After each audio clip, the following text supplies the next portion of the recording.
بسم اللہ الرحمن الرحیم۔ اردو ریڈیو میں خوش آمدید۔ میری بھوک پیاس مر گئی تھی۔ جب تک ابا کا کچھ پتہ نہیں چلتا تب تک میرے حلق سے نوالا تک نہیں اتر سکتا تھا۔ میں یوں ہی لیٹ گئی تو رات بھر جاگنے کی وجہ سے آنکھ لگ گئی۔ چند لمحے بعد میں نے محسوس کیا کہ میں ابا کو دیکھ رہی ہوں۔ میں دوڑ کر ان سے لپٹ گئی۔ میں نے سسکتے ہوئے کہا، ابا کہاں چلے گئے تھے تم؟ جانتے ہو نا تمہارے سوا میرے اس دنیا میں کوئی نہیں ہے۔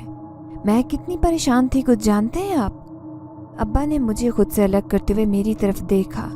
ان کی آنکھوں میں آنسو تیر رہے تھے۔ اس نے کہا، میں جانتا تھا بیٹی، میں جانتا تھا کہ تم میرا انتظار کر رہی ہوگی، لیکن میں مجبور تھا بیٹی، میں بہت مجبور تھا۔ اچانک ہی ہوا چلنے لگی اور ابا کی آواز کانپنے لگی۔ اس کے چہرے کا رنگ بدلنے لگا۔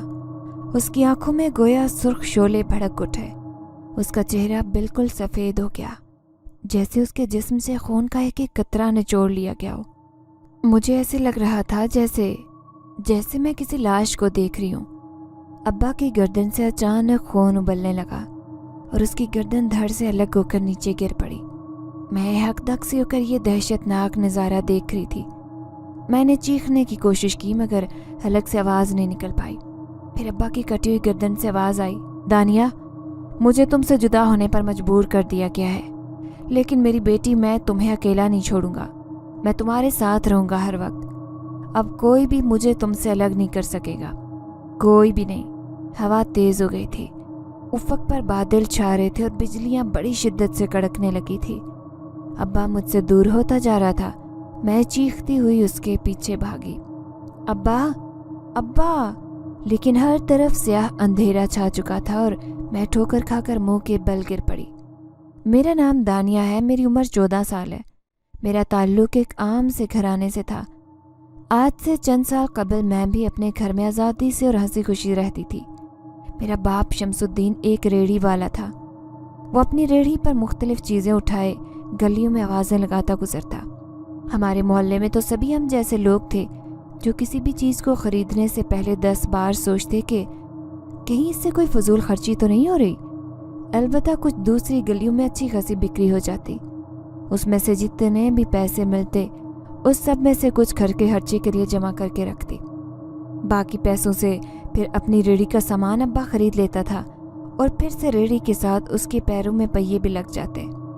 میری ماں میری پیدائش کے وقت سخت بیمار ہو گئی تھی۔ ابا کے پاس اتنے پیسے نہیں تھے کہ باقاعدگی سے اس کا علاج کروا سکتا اور نہ ہی اچھی اور مناسب غذا ملتی۔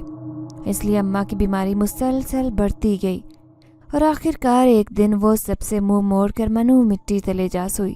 اماں کی موت کے وقت میری کوئی عمر 6 مہینے ہوگی۔ ابا کے لیے اماں کی موت دوہرے صدمے کا باعث تھی، کیونکہ ایک تو وہ عورت جس سے اس نے بے پناہ محبت کی تھی اسے جیون کے سفر میں تنہا چھوڑ گئی تھی، اور دوسرے اس پر میری ذمہ داری بھی آن پڑی تھی۔ اتنی چھوٹی بچی کا خیال رکھنا، اس کی دیکھ بھال کرنا کوئی آسان کام ہرگز نہیں تھا۔ وہ نہ تو یہ کام پر جانا چھوڑ سکتا تھا اور نہ ہی مجھے۔ ابا کی مشکل کو دیکھتے ہوئے محلے کی ایک خاتون جو رشتے کروایا کرتی تھی، انہوں نے ابا کو دوسری شادی کا مشورہ دیا۔ ابا میری وجہ سے شادی نہیں کرنا چاہتے تھے کہ میرے ساتھ سوتیلی ماں نہ جانے کس قسم کا سلوک کرے، لیکن چند دن بعد ہی اسے اندازہ ہو گیا تھا کہ اس طرح رہنا بے حد مشکل ہے۔ وہ مجھے اور اپنی ریڑھی کو ایک ساتھ نہیں سنبھال سکتا تھا، لہٰذا وہ شادی کے لیے راضی ہو گیا اور رشتے کروانے والی وہ عورت نہ جانے کہاں سے جمیلہ بی بی کا رشتہ لے کر آئی۔ جمیلہ بی بی کا شوہر بھی مر چکا تھا اور اس کا صرف ایک ہی بیٹا تھا۔ جب اس سے شادی کی بات کی تو تب اس نے یہ بات منوا لی کہ اس کا بیٹا بھی ہمارے ساتھ رہے گا۔ جمیلہ بی بی ایک خرانٹ عورت تھی، اس کا رنگ کسی قدر سانولا تھا مگر اس کے جسم میں بے پناہ کشش تھی۔ ابا کی اس خاتون سے شادی کرنا ہی میرے بدترین دنوں کا آغاز تھا۔ کہنے کو تو یہ شادی میرے لیے ہوئی تھی تاکہ میری اچھی پرورش کی جا سکے، لیکن جمیلہ بی بی میری سوتیلی ماں بن گئی تھی تو میرا وجود اس نے بری طرح سے نظر انداز کر دیا۔ اس کی ساری محبت بیٹے کے لیے تھی۔ میں رو رو کر ہلکان ہو جاتی، تب کہیں جا کر وہ دودھ کی بوتل میرے منہ سے لگاتی۔ ابا گھر پر ہوتا تو اس کا رویہ کچھ صحیح ہوتا مگر مکمل طور پر نہیں۔ جیسے ہی وہ ریڑھی کو لے کر باہر جاتا